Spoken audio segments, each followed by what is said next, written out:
সুপ্রিয় দর্শক, আসসালামু আলাইকুম রাহমাতুল্লাহ। সুপ্রিয় দর্শক, আজকে যে বিষয়টি নিয়ে কথা বলবো সেই বিষয়টি হচ্ছে বঙ্গবন্ধু কেন ফ্যাসিস্টের আইকন ছিলেন, বঙ্গবন্ধু কেন জাতির ভিলেন ছিলেন, বঙ্গবন্ধু কেন জাতীয়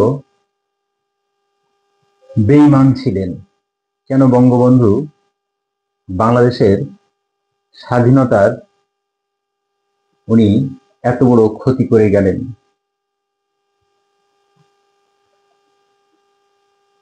বঙ্গবন্ধু নেতৃত্বে বাংলাদেশের স্বাধীনতার ভিত্তি স্থাপন করে। তিনি সাহসিকতার সঙ্গে জাতিকে মুক্তিযুদ্ধের নেতৃত্ব দিয়েছিলেন বিধায় বাংলাদেশ একটি স্বাধীন জন্মভূমি পেয়েছিল। তাই বঙ্গবন্ধু ফ্যাসিস্ট বা ফ্যাসিস্টের আইকন হিসেবে পরিচিত। জনগণের প্রতি গভীর ভালোবাসা থেকে সাধারণ মানুষের কষ্ট ও অধিকার নিয়ে বঙ্গবন্ধু সচেতন ছিলেন। তিনি আমাদের জীবনের মানোন্নয়নের জন্য সবসময় কাজ করেছেন। বাঙালি বাঙালি করে করে সারা জীবন শেষ করে দিয়েছেন। তাই তো বঙ্গবন্ধু আর যাই হন না কেন, উনি তো ফ্যাসিস্টের আইকনই হবেন, তাই না? বঙ্গবন্ধু অপরিসীম ত্যাগ, নিজের জীবন, পরিবার এবং ব্যক্তিগত স্বার্থ ত্যাগ করে দেশের স্বাধীনতার জন্য নিবেদিত ছিলেন। তাই তো বঙ্গবন্ধু ফ্যাসিস্টের আইকন ছিলেন। বঙ্গবন্ধু 1957 সালে পূর্ব পাকিস্তানের খাদ্যমন্ত্রীর পদ থেকে যখন পদত্যাগ করে বাংলাদেশ আওয়ামী লীগের সাধারণ সম্পাদক হন, এরপরে এই দলটিকে এগিয়ে নিয়ে গিয়ে স্বাধীনতা নেতৃত্ব পর্যন্ত দেন এবং স্বাধীনতার নেতৃত্ব দিয়ে একটি লাল সবুজের পতাকা আমাদের হাতে তুলে দেন এবং আমরা লাল সবুজের একটি বাংলাদেশ পাই। যদি সেদিন খাদ্যমন্ত্রীর পদ থেকে পদত্যাগ না করতেন তাহলে নেতৃত্বটি গড়ে উঠত না, আর নেতৃত্বটি গড়ে না উঠলে আমরা বাংলাদেশটি পেতাম না। আর তাই তো বঙ্গবন্ধুকে ফ্যাসিস্টের আইকন বলা যেতেই পারে, তাই না? বঙ্গবন্ধুর অত্যন্ত স্পষ্টবাদিতার কারণে বঙ্গবন্ধুকে তার আদর্শ থেকে বিচ্যুত করা যায় নাই। এজন্য 71-এ বঙ্গবন্ধু যে 7ই মার্চে ভাষণ দিয়ে গিয়েছিলেন, স্পষ্টভাবে বলে গিয়েছিলেন, তোমাদের যার যা কিছু আছে তা নিয়ে প্রস্তুত থাকো। এবারের সংগ্রাম স্বাধীনতার সংগ্রাম, এবারের সংগ্রাম মুক্তির সংগ্রাম। যখন উনি তর্জনীর আঙ্গুলিতে একটা জাতিকে একত্রিত করে স্বাধীনতার যুদ্ধে ঝাঁপিয়ে পড়েছিলেন এবং 9 মাস রক্তক্ষয়ী যুদ্ধের পরে একটি বাংলাদেশ পেলাম, তখন আমরা ভুলে গেলাম আমরা একজন মহান নেতার কারণে আমরা একটা স্বাধীন ভূখণ্ড পেয়েছি। বঙ্গবন্ধু তো এই জন্যই ফ্যাসিস্টের আইকন বলা যেতে পারে, তাই না? বঙ্গবন্ধু অনেক বিতর্কিত কাজ করেছিলেন। অপারেশন সার্চলাইট 25শে মার্চ 1969 সালে পাকিস্তানি সেনাবাহিনী অপারেশন সার্চলাইট নামে নৃশংস হত্যাকাণ্ড শুরু করে। বঙ্গবন্ধু গ্রেপ্তার হন এবং পাকিস্তানে নিয়ে যাওয়া হয় তাকে। তবে এর আগেই তিনি স্বাধীনতার ঘোষণা দিয়ে যান।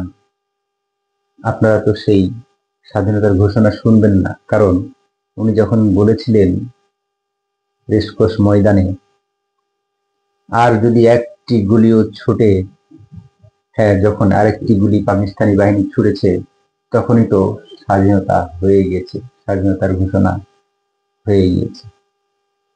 বঙ্গবন্ধুকে এই জন্য ফ্যাসিস্টের আইকন বলা যেতেই পারে, বঙ্গবন্ধুকে এই জন্য স্বৈরাচার বলা যেতেই পারে। বঙ্গবন্ধু এই বাংলাদেশটির জন্য জীবনের যৌবনের সিংহভাগ সময় জেলের প্রকোষ্ঠে কাটিয়ে দিয়েছেন। এই বাঙালির স্বাধিকার, বাঙালির অধিকার নিশ্চিত করার জন্য বঙ্গবন্ধু জীবনের শেষ দিন পর্যন্ত জাতিতে এবং জাতির কাছে এক মহান নেতার নাম। তাই তো বঙ্গবন্ধু একজন ফ্যাসিস্ট বা ফ্যাসিস্টের আইকনের নাম, তাই না? বঙ্গবন্ধু তো অবশ্যই ফ্যাসিস্ট ছিলেন, কারণ উনি সকল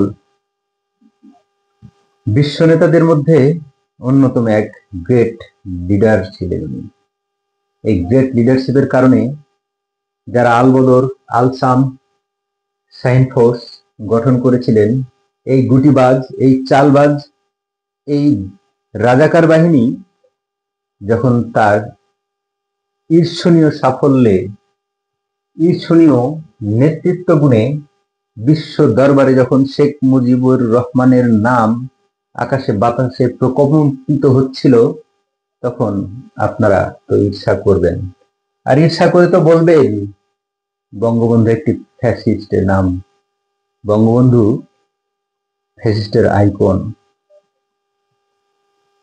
সেই ধানমন্ডির ৩২ নম্বর, যেখান থেকে স্বাধীনতার সকল রূপকল্প বাস্তবায়িত হয়, সেই ধানমন্ডিকে যখন ভেঙে গুড়ে ছারখার করে দেওয়া হয়, তখন বাংলাদেশের স্বাধীনতার ঠিকানার নামটিকে মুছে ফেলার চেষ্টা করা হয়। এই জন্য বঙ্গবন্ধু ফ্যাসিস্ট, এই জন্য বঙ্গবন্ধু ফ্যাসিস্টের আইকন হিসেবে তো বলাই যায়, তাই না? আসলে আমরা বড়ই অকৃতজ্ঞ একটা জাতি, এমন একটা নেতা, এমন একটা মহান নেতা, একটা গ্রেট নেতা পেয়ে আমরা, যাকে আমরা নিজেরাই হত্যা করেছি। কি দুর্ভাগার জাতি আমরা, তাই না? এমন একজন great leader, Bangabandhu was one of the best leader ever in the world. এটা সম্ভব হয়েছিল এই কারণেই, তার নেতৃত্ব গুণ একটি দেশকে স্বাধীনতা এনে দেওয়ার ফল। তার ভূয়সী প্রশংসায় সারা পৃথিবী তখন সমুচ্চারিত। গুটি কয়েক গুটিবাজ, রাজাকার, আলবদর, এদের ছানাপোনা তখন তো লাফালাফি করে বলবেই তাদের আত্মীয়তা, যারা এই দেশটিকে চাই নাই, যারা আলবদর, আল শামস, শাহিন ফোর্স, রাজাকার বাহিনী, রক্ষী বাহিনী গঠন করে যখন বাংলাদেশকে একটা প্রাদেশিক রাষ্ট্র হিসেবে রেখে দিতে চেয়েছিল, তারাই আজকে বলবেই তারা তো প্রতিহিংসার রাজনীতির শিকার। রাজনীতি বড়ই আজব এক চিজ। এজন্যই তো বঙ্গবন্ধু ফ্যাসিস্টের আইকন, এজন্যই তো বঙ্গবন্ধু স্বৈরাচার, এজন্য তো বঙ্গবন্ধু আপনাদের কাছে একজন ভিলেন। তো পরিশেষে বলি, বঙ্গবন্ধু, এমন বঙ্গবন্ধু যদি আর একবার জন্মগ্রহণ করে আসতো একটি, তাহলে না আমরা ধন্য হতাম। কিন্তু পৃথিবীর নির্মম পরিহার, যে একবার চলে যায় তাকে আর আমরা কখনো ফিরে পাই না। যখন আমাদের সেই দাঁতটি থাকে তখন সেই দাঁতটি হারানোর মর্ম আমরা বুঝি না। তাই তো মর্ম না বুঝেই বলি, বঙ্গবন্ধু ফ্যাসিস্টের আইকন ছিলেন। স্বপ্নের সৈনিক, মুক্তির নায়ক, তুমি আমাদের আকাশের তারা, বাংলার মাটিতে তোমার পদচিহ্ন অমর হয়ে থাকবে চিরদিন। তোমার হাসি, তোমার কণ্ঠ আজও বাজে আমাদের কানে। স্বাধীনতার মূল্য দিয়েছি তোমারই হাত ধরে। তুমি ছিলে আমাদের আশা, তুমি ছিলে আমাদের স্বপ্ন। তোমার নামে জাগে আজও এই দেশের প্রতিটি জন। তোমার স্মৃতি চিরদিন বাংলার মাটিতে জ্বলবে আগুন। এই জন্যই তো বঙ্গবন্ধু ফ্যাসিস্টের আইকন। বঙ্গবন্ধু ফ্যাসিস্টের আইকন কেন ছিলেন, কেন হবেন না? একজন তুখোড় নেতার কাছ থেকে আমরা তা শুনতেই পারি। বঙ্গবন্ধুকে আমি আমার বঙ্গবন্ধু বলি, সেই অধিকারটি আমি বাঙালি হিসেবে জন্মসূত্রে পেয়েছি। বঙ্গবন্ধু কখন আমার হলো? একজন মানুষকে কখন আমার বলি? যখন সেই মানুষটির কথা এবং কাজ ধীরে ধীরে আমার কাছে অনুসরণীয়, অনুকরণীয় হয়ে ওঠে। যখন যে মানুষটি আমার কাছে ধীরে ধীরে আদর্শ হয়ে ওঠে। কিভাবে বিভিন্ন গল্প, কথা এবং কাজের মাধ্যমে বঙ্গবন্ধু ধীরে ধীরে আমার বঙ্গবন্ধু হয়ে উঠলেন, সেই গল্পগুলো আজকে আপনাদের শোনাতে চাই। 1967 সালের কথা। বঙ্গবন্ধু তখন জেলে অন্তরীণ। বঙ্গবন্ধুর সাথে দেখা করতে গিয়েছেন তার পরিবার। সাথে ছিল 2 বছর বয়সে শেখ রাসেল। শেখ রাসেল বঙ্গবন্ধুকে বললো, বাবা বাড়ি চলো। বঙ্গবন্ধু বললো, তুমি তোমার মায়ের বাড়িতে যাও, আমি এখানে থাকি, আমাকে মাঝে মাঝে দেখতে এসো। এরপর এই কারাগারে রোদ নামছে। বঙ্গবন্ধু বলেছিলেন, আমাদেরও খারাপ লাগে, আমাদেরও কষ্ট হয়, কারণ শত হলেও আমরা মানুষ, শত হলেও আমি ওর জন্মদাতা পিতা। বঙ্গমাতা একবার আফসোস করে বলেছিলেন, মানুষটাকে আর কত অত্যাচার করবে, জেল থেকে বের করে জেল কেটে এনে আবার অন্য একটি মামলায় জেলে ভরে দেওয়া হয়। 54 যুক্তফ্রন্টে নির্বাচনের কথা। বঙ্গবন্ধু গোপালগঞ্জের রাস্তা দিয়ে হেঁটে যাবেন শুনে এক বৃদ্ধা ঘন্টার পর ঘন্টা সেই রাস্তায় দাঁড়িয়ে রইলেন। কখন বঙ্গবন্ধু আসবেন? বঙ্গবন্ধুকে নিয়ে তিনি তার কুড়ে ঘরে যাবেন। সেই কুড়ে ঘরে তাকে এক বাটি দুধ খাওয়াবেন, আর চারেনার নির্ভেজাল ভালোবাসা তার হাতে ধরিয়ে দেবেন তার নির্বাচনের জন্য। 1972 সালের 8 জানুয়ারির কথা। বঙ্গবন্ধু তখন লন্ডনে। ব্রিটিশ প্রধানমন্ত্রী এডওয়ার্ড হিথ তার রাষ্ট্রীয় সফর সংক্ষিপ্ত করে লন্ডনে ফিরে এসেছেন।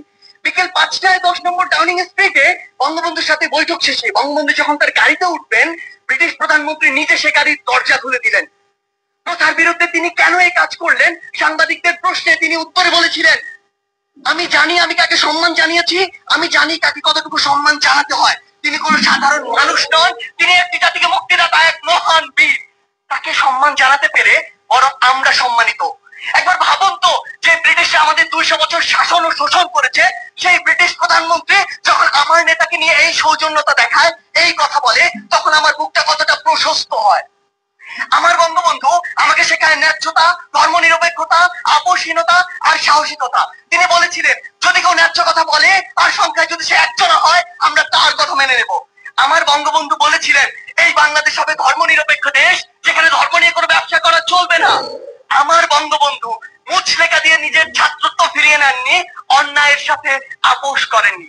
আমার বঙ্গবন্ধু দেখিয়েছেন কিভাবে নারীকে সম্মান করতে হয়। তিনি বলেছিলেন, এই স্বাধীন বাংলায় যত বীরঙ্গনা রয়েছে, তার বাবার নামের পাশে আমার নাম লিখে দিও, আর ঠিকানা দিও ধানমন্ডি 32। আমার বঙ্গবন্ধু আমাকে শেখায় কিভাবে বিচক্ষণ আর দূরদর্শী হতে হয়। 1968 সালে একটি সাক্ষাৎকারে তিনি বলেছিলেন, আওয়ামী লীগ দৃঢ়ভাবে সমাজতন্ত্র বিশ্বাসী। সেই সমাজতন্ত্র যা পৃথিবীর অন্যান্য দেশে রয়েছে তা নয়, বরং সেই সমাজতন্ত্র যে সমাজতন্ত্র এদেশের মাটি, মানুষ আর আবহাওয়া চায়।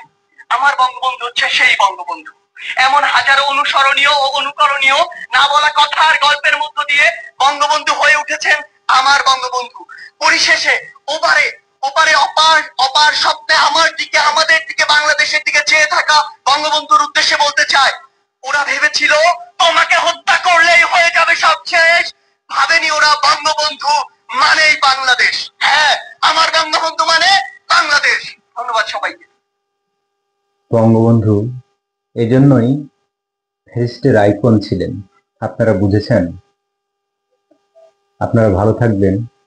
আবারও কথা হবে এমন একটি পর্বে। বঙ্গবন্ধু ফ্যাসিস্টের আইকন ছিলেন পর্ব নাম্বার 1। পর্ব নাম্বার 2-এ আমরা আবারও যাব। সে অপেক্ষায় ভালো থাকবেন, সুস্থ থাকবেন। আসসালামু আলাইকুম রহমতুল্লাহ।